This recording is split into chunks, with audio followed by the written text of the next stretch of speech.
Why do we believe anything? Well, first of all, it's called learning, just connecting the dots. A is connected to B.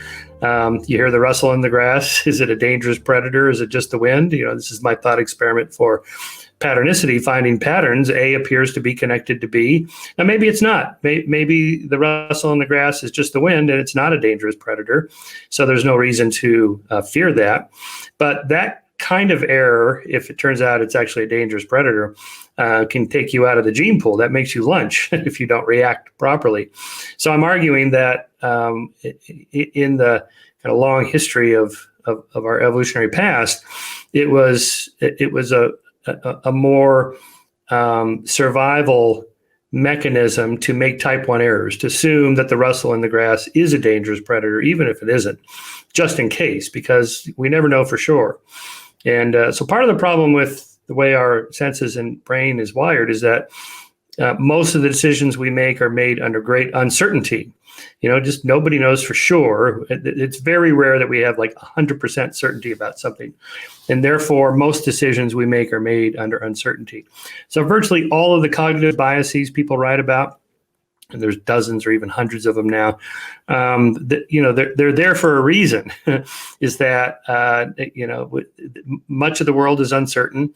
There's no way you can sit there and calculate everything and make the perfect decision.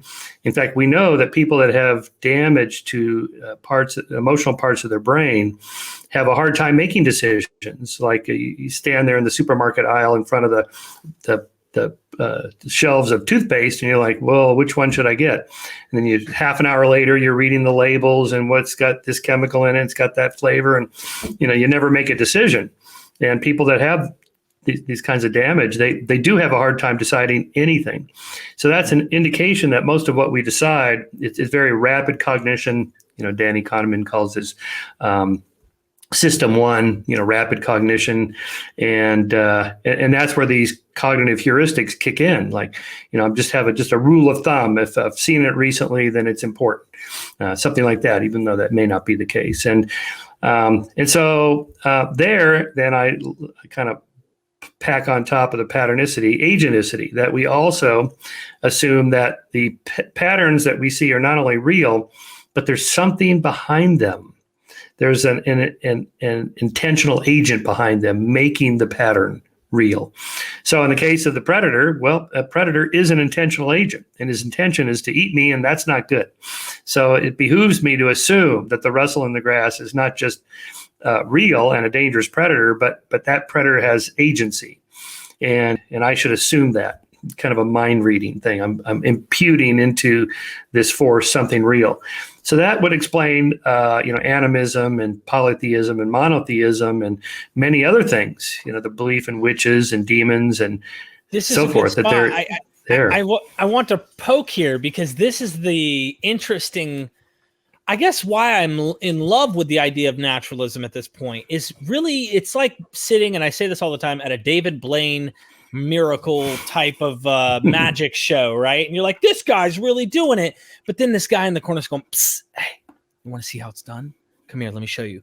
And I got to see behind the curtain and went, oh my goodness, I see how the stunt was made, or at least it's not like a magic trick, but really seeing how it happened. And when you describe these things like agenticity and pattern recognition and going into animism, you said that word, light bulbs went off, because that would be the earliest form of our worship that we know of, would be animalistic, the world, nature, and then go from there to, well, multiple objects, polytheism.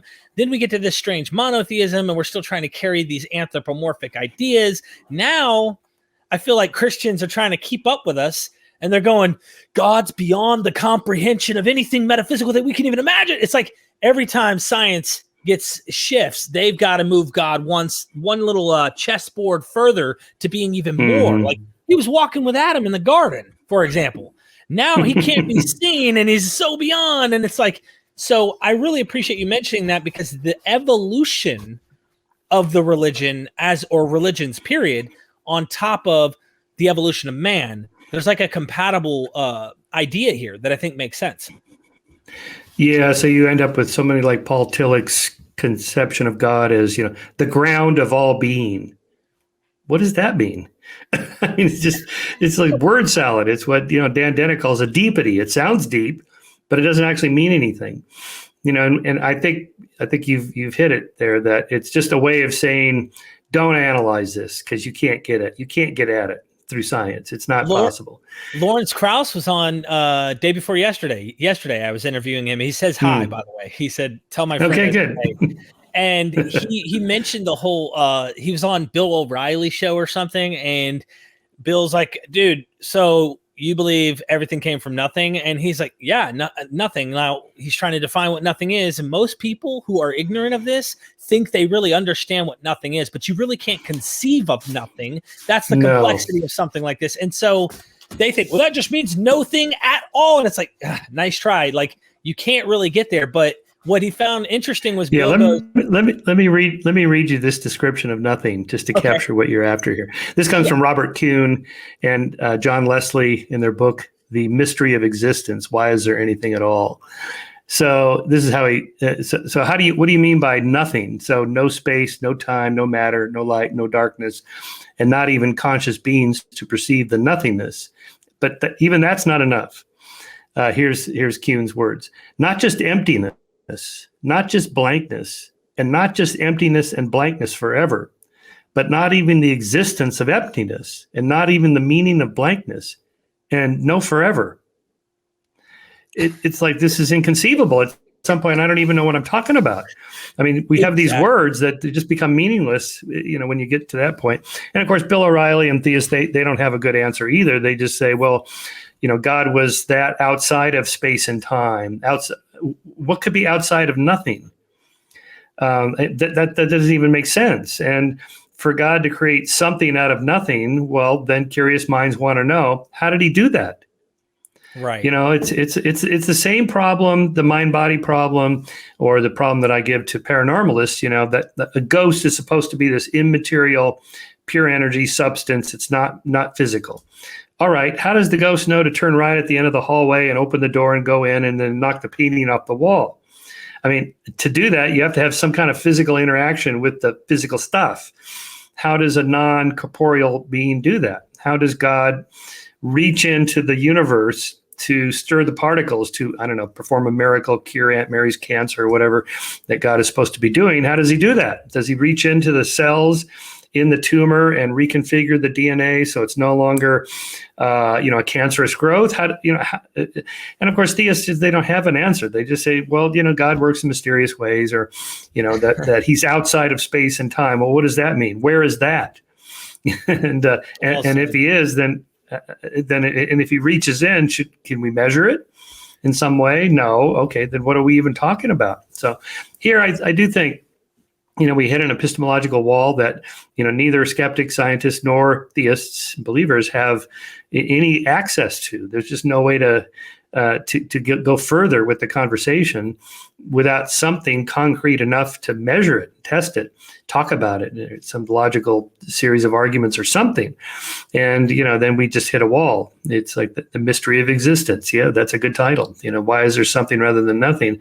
So when Lawrence is talking about nothing, he doesn't mean nothing like a theist means it. He means it in a scientific way, which has a specific meaning.